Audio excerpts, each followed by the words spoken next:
Talk WAD Radio Network welcomes you to the SpiritPioneers.com channel, where you can find Momma J Speaks, also simulcasted on theartsradio.com channel as well.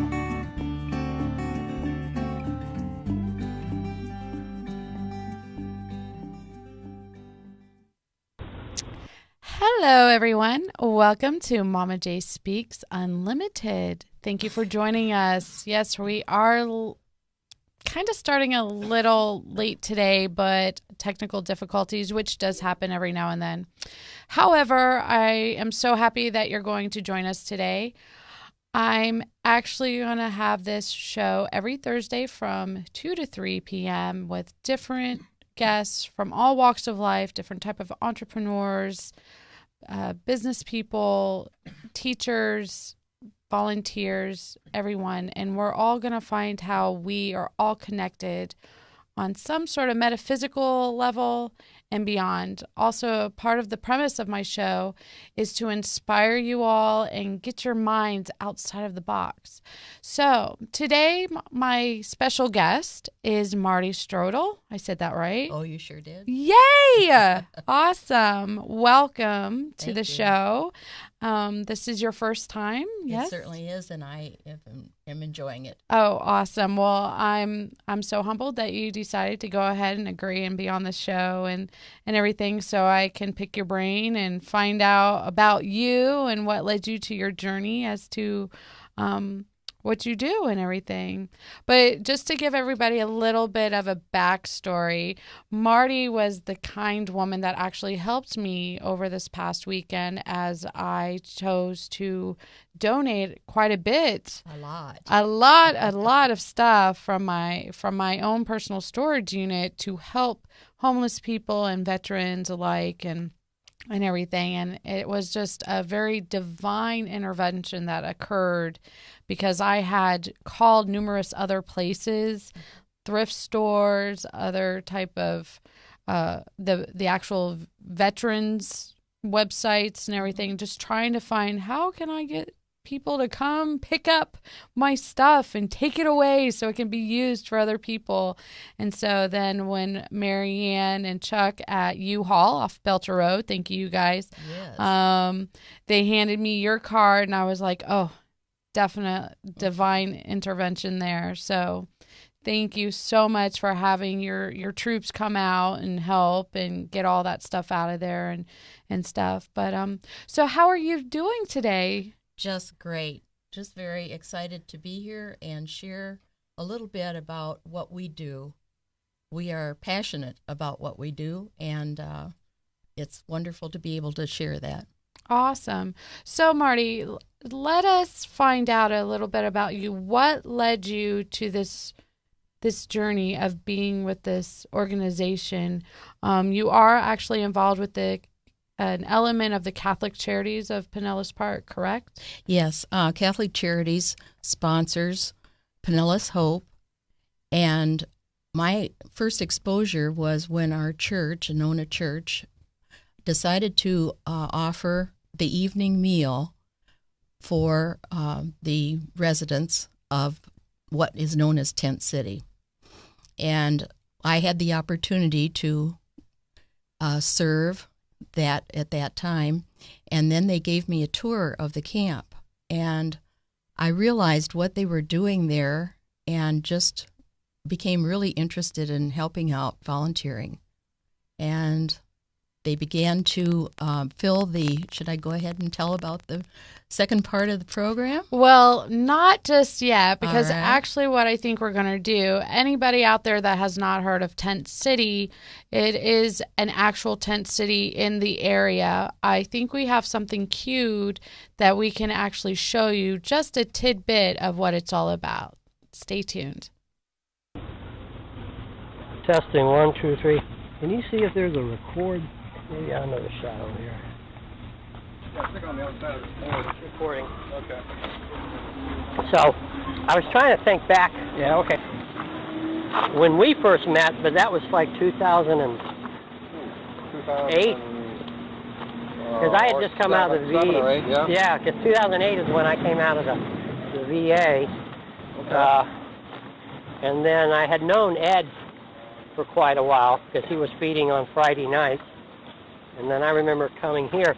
But when were you first introduced, or how did you get introduced to Pinellas Hope, basically? I saw a piece in the newspaper when they had cut the tents down. Okay. And that there was going to be a meeting down here. And it was just something that I wanted to be involved with the homeless people. I can't tell you why, I just did. And so I thought, man, this is a great opportunity. I came down here, and Tim Myers was holding a meeting, actually with Tim. Oh, yeah? And Sheila was there. In fact, Ed is the one that I met, and Ed said, boy, it's really hard to get in here. You got to tie down Sheila. And I was able to tie her down, and I got in. I came to the meeting, and that's that way. Let me ask you, where are you from again? What? St. Louis. St. Louis. And then in St. Louis, prior to being involved here, you had been involved there, right? Or is that after the fact? Actually, it's really more after the fact than before. What happened here helped me get involved and motivated with people down there. We've done some feeding on the street, but there is no camp there at all. And there's really where you need one, because you do freeze to death there. It was Richard Shireman that told you it was hard to get in here, or Rich and Rich? Or? No, actually it was Ed Hotchkiss. Oh, Ed told you Yeah, that. Okay. I came to the front gate and I said, hey, I want to do something here. And it wasn't really fully established yet, and they were just kind of getting things together. Well, in those days, the tents were still right on the ground. Oh, heck yes, all of them. And there was no community center whatsoever. No, the bathrooms were in trailers.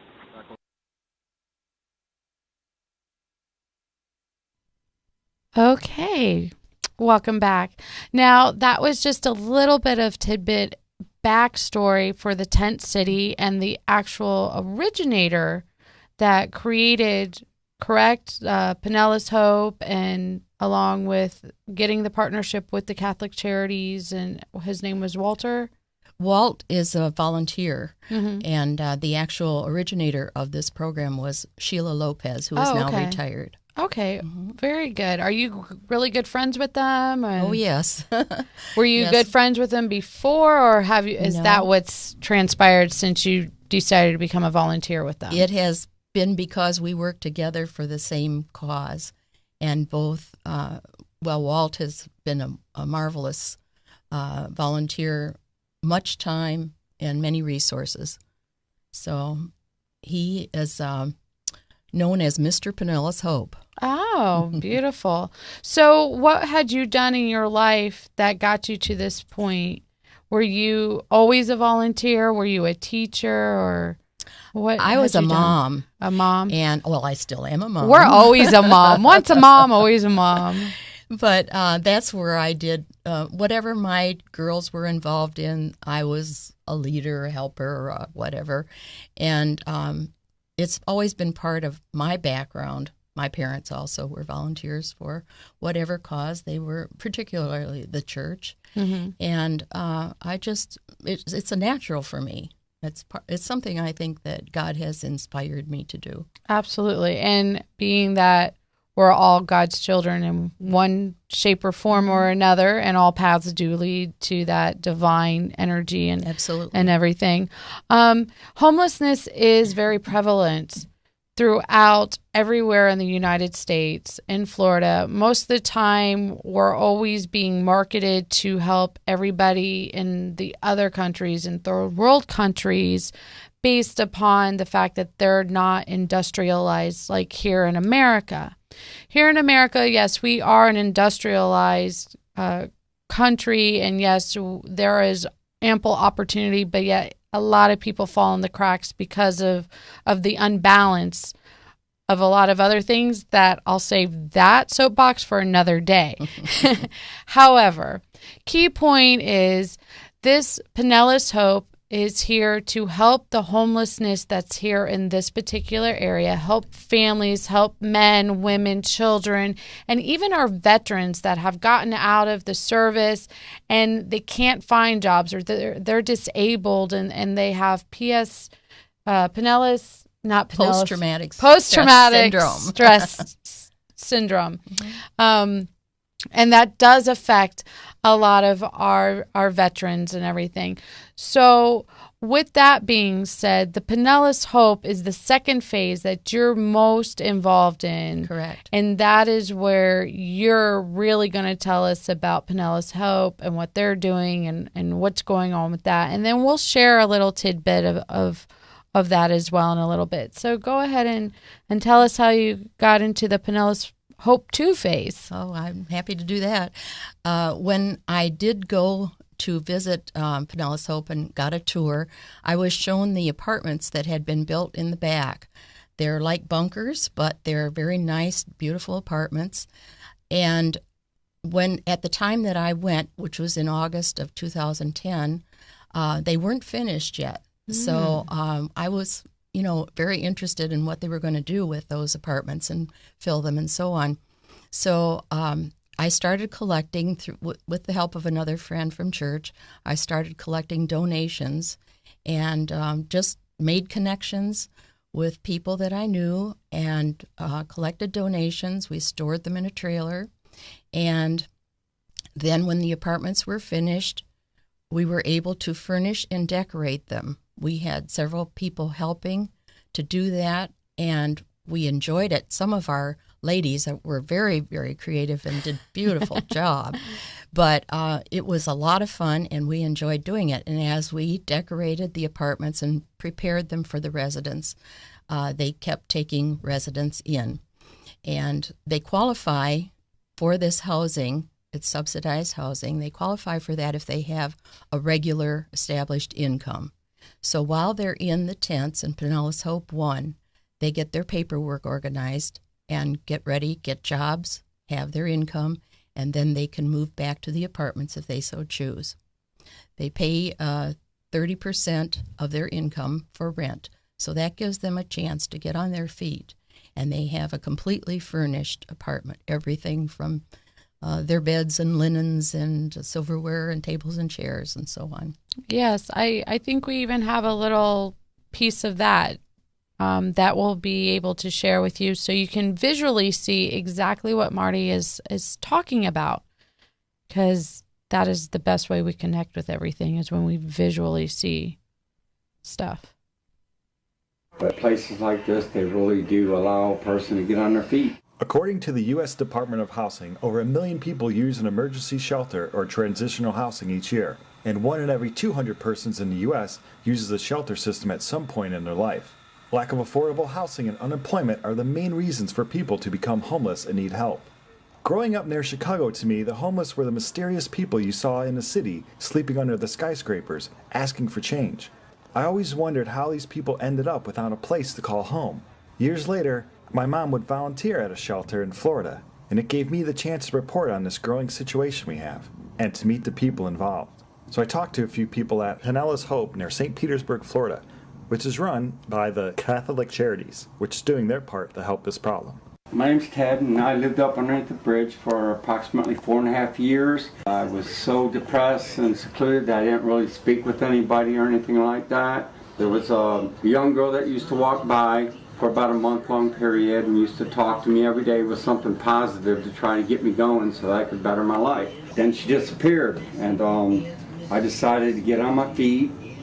I went out, found a job, got me a place to live. I lived in a hotel for a little while, then I finally got an apartment, and then I lost my job due to being laid off, and I ended up in Tent City, and now I'm currently living in Pinellas Hope 2. It's a set of apartments that was built to help people to step up from the tents into an apartment.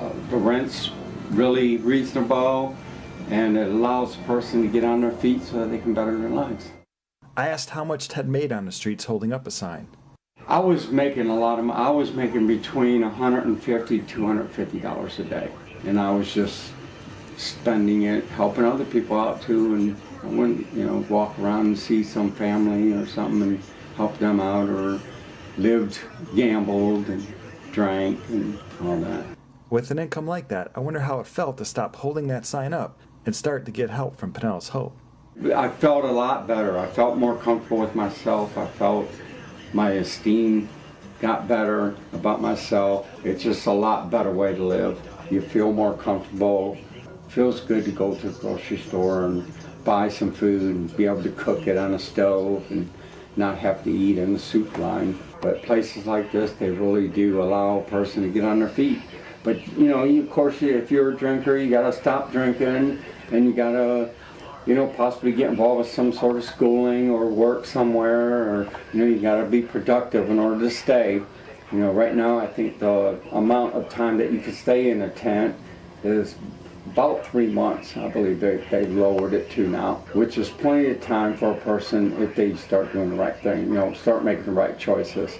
And if they can't make the right choices, these people here will help you with the right choices. They got counselors available for you to see that help to guide you in that right path. Then it's basically up to you to do what you need to do to, get better. Here at Pinellas Hope, they have a list of rules, including a curfew, and limiting your computer usage for job searches and working on your resume. They require you to take tests to make sure that you aren't using alcohol or drugs, which is a problem in the homeless community. As I toured the facility some more, I got to see the tents, which is where the majority of the approximately 300 people who live here call home.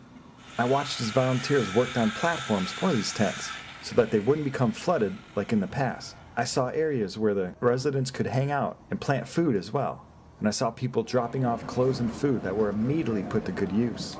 At the entrance, I met another man who also lives in one of the 80 or so studio apartments. I've been here a little over a year. I grew up in Grosse Pointe, Michigan. I've been a firefighter, paramedic for 15 years. I was in 9/11 because of all the dust and everything. I just got diagnosed with COPD, borderline emphysema. A lot of medical, rhabdomyolysis, other things. And once I got diagnosed with this, I was getting sick all the time, and they let me go at my job. Doctor told me no more working. When I got out of the hospital, my apartment was cleaned out. I came here. I was in a respite for a little bit, trying to build my strength back up. From that, I started volunteering, helping out. Now I'm in the back apartments. I have my disability. I help out more up here, and we've got people of all ages here, from 18 all the way up. The place does a lot for people. They work with people. It seemed to be a common thing among those I talked to that this place was very special and provided the help one would need to get back onto their feet. I met people who moved away from Pinellas Hope into apartments off-site that still come back to lend a hand to help those that needed it. Pinellas Hope is not only a place to help the homeless, but it makes those that once were helped want to come back to help others. It is a place that creates hope.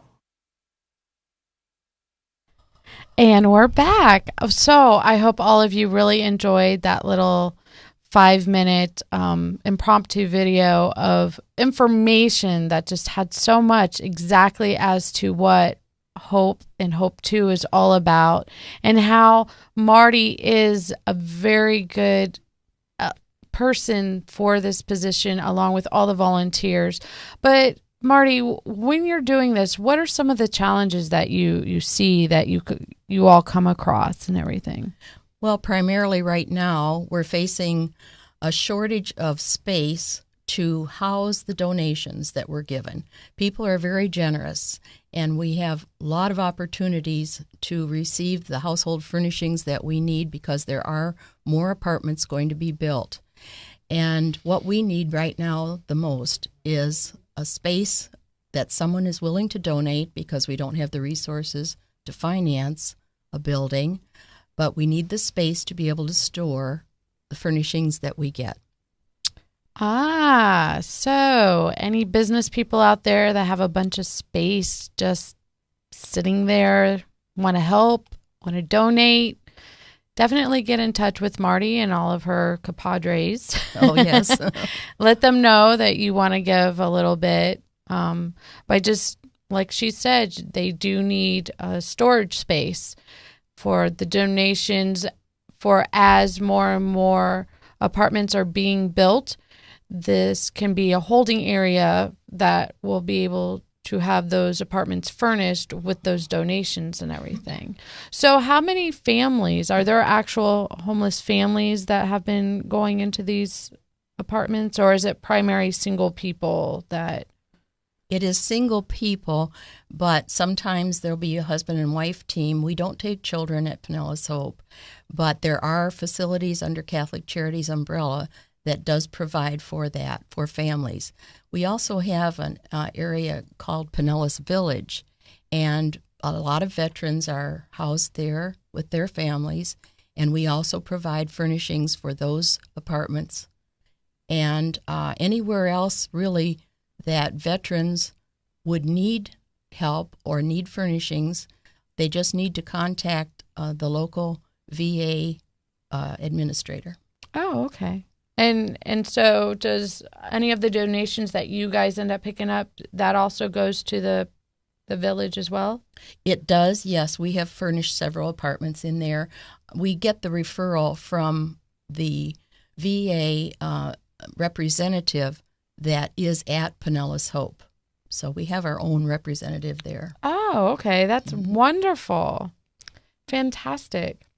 So what else do you want to accomplish with your life as you're doing this to give back to society and encouraging and inspiring so many other people to do the same? What else would you like to do? Well, I would like them to catch the fire. I'd like them to feel the passion that I feel for doing this work, because it comes back 100-fold just to see people be able to get on their feet, establish themselves, and be able to give back as well. The circle goes full circle. One of the goals that I have is to find places that are affordable for the people who leave the program because they have been able to establish themselves and find apartments outside of Pinellas Hope. That is the goal. This is transitional housing. And so the goal is for them to find apartments in the community that they can afford. And so that's one of my goals, is to help them do that. So how long do majority of these people end up staying in the Hope, whether it's the tent city or element of it or the second phase of it? What's usually the time span? Usually the maximum they stay in the tents is 5 months. Hopefully they can find jobs and housing sooner than that, but they are encouraged to look every single day for work. And then the ones that go to Pinellas Hope 2 in the apartments can stay as long as they feel they need to stay. There has been no restriction put on that. But many of them would like larger quarters, and they want to be out in the community as well. Right. So we try to help them. And when they leave Pinellas Hope 2, when they leave the apartment, they take everything with them, all the furnishings, all the linens, everything that they've used, they take with them. And if they need more furniture, we provide that for them. Oh, wow. That's very amazing, and such a giving spirit that occurs. I mean, well, that's what we're about. That's what we enjoy. We enjoy doing it. We enjoy seeing them set up their homes and take pride in what they've accomplished with their lives. So what are some of the actual restrictions of what is allowed or not allowed there? In Pinellas Hope 2, there is not a curfew. Okay. But it is expected that they be part of a program that allows them to give up the way of life with which they had formed habits that were not helpful to them, such as drinking and the use of drugs. It is prohibited, and if they are in using anything like that, they will have to leave. They cannot stay. So it's a big encouragement to be able to live in these lovely places. And this facility is in the woods, so it's very private and it's very beautiful. And they're not quick to leave it, but it is difficult for people who are addicted to do this, but they have a lot of counseling, and they are encouraged to change their lifestyle and adapt. And that's why it's called transitional housing. Wonderful. Well, I really appreciate the fact that you've come on the show today and you've decided to share with us some of your experience with it and everything. Have you ever known anybody personally that went through this process yourself or anything? Any loved ones or anything? Not my own family, Mm-hmm. but this group of people that have gone through the last 3 years that I have been there, 3.5 years, they have become my extended family. So I'm very familiar with each and every one, each and every story, and very pleased to see the results. I've seen wonderful things happen, and it's because they have the desire to make the change. That has to come from them. Oh, absolutely. Any change in anybody in any walk of life, no matter where you come from, change definitely comes from within. Right. I can definitely attest to that, even in my own life, of where I was once in my life. And it's the difference between night and day, most definitely. I might have had more back then in the physical sense, but I now have more spiritually than I did back then. And that's where in our society, I think there's a real mix-up that everybody thinks that you are more of a person if you have a bunch of stuff, and they forget the element of what it is within you that is really, truly valuable, because the job doesn't make you who you are. You are the person that makes you who you are. Absolutely. And as long as you reconnect with that inner part of yourself that was put inside of you by the highest divine energy that we've all emanated from, when you realize that, then you realize how much power and how much strength and how much will and how much we are just filled with so much life within us, and how much we can connect to each other and be inspired by one another. So, and I get to see this. I get to see this firsthand, because I see people come in very down, very dejected with life. mm-hmm. And I see them grow, and I see them grow spiritually, and I see them become interested in the spiritual part of their lives. I see them develop as people, as community, one and all in the community. They help each other. They become less self-centered and reach out to other people and encourage other people. And in doing so, of course, they encourage themselves and gain the confidence that they need to be integrated into the community. Absolutely. So, how many more volunteers are you guys hoping to get? Oh, as many as we can get. We got lots to do. Is there a particular website, or where would people go if they wanted to volunteer? Do you have any tidbit information that we could share with everybody? Well, the facility is located on 126th Avenue and 49th Street in Pinellas Park. And if you were to go to the front gate, to the desk at the front, you can offer your services there, and they can tell you what they need to have done and put you to work. Oh, that sounds very cool. I got some ideas popping in my head. Oh, good.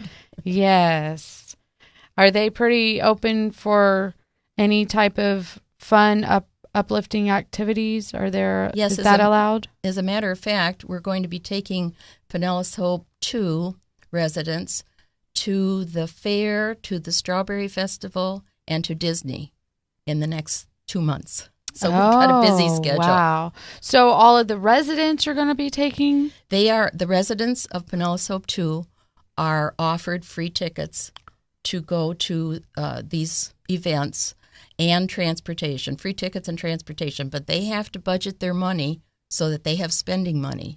And that's the challenge for them. Oh, that is really incredible. I mean, because I'm sure there's a lot of residents that have never, ever been to any of those, let alone Walt Disney World. That's right. That- And we're looking forward to it just as much as they are. This is just as much fun for the resource team as it is for the residents. Okay, so the resource team, I'm going to have to get with them because I have some ideas. I'm involved with other organizations, partly about playback theater, and that's a fun little thing. I also do Om Chant Mobs, which is a meditation and everything. So that might be something that helps raise the vibration and stuff like that. So I guess I'll be talking to you and to the resource people to see if that would be something that everybody would be open to doing and stuff.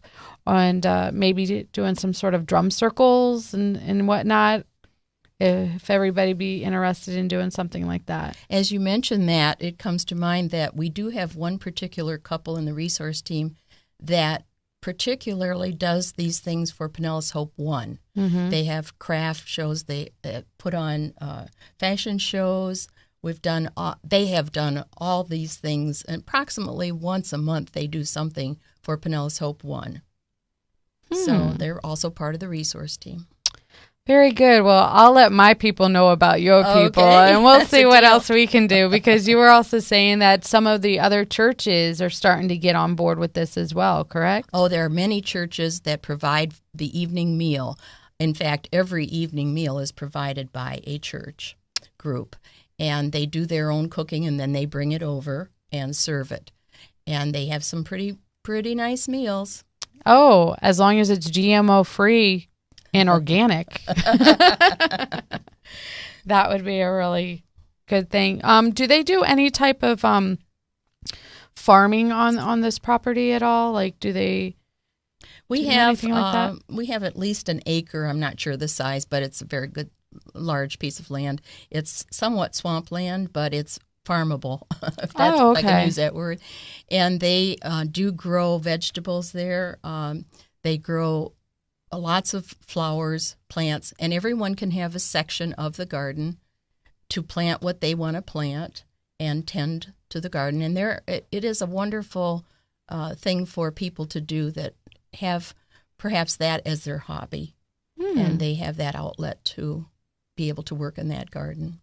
This almost seems like it's an intentional community Very much that so. is definitely being developed. Yes. And that is something on a full consciousness level Oh, yes. that a lot of people are slowly wanting to go into more of that type of community where it's intentional, where people actually help one another Yes. in the process and everything. So it's really great to see that it is happening in Pinellas County, and all of these people that they were once lost souls, but they're finding their self again, Yes. and they're finding the beauty in life again, which is just an amazing, amazing thing. I send many blessings to everybody. Thank you. And lots of prayers, and I'll definitely keep a vision for all of you and see whatever I can personally do to help assist and offer my resources or whatever I can do as well. And everybody out there that would be watching and everything, definitely look into the Pinellas Hope 1 and 2, and whenever you possibly can, give what you can in whatever capacity that you can. I really appreciate you all tuning in today, and I hope you will tune in later on from 7 to 8 p.m. and join me every Thursday. Take that time out. And thank you again, Marty. It was so wonderful having you. My pleasure, and thank you so much for allowing me to share my passion with you. Absolutely. Y'all take care. We'll see you later. Bye.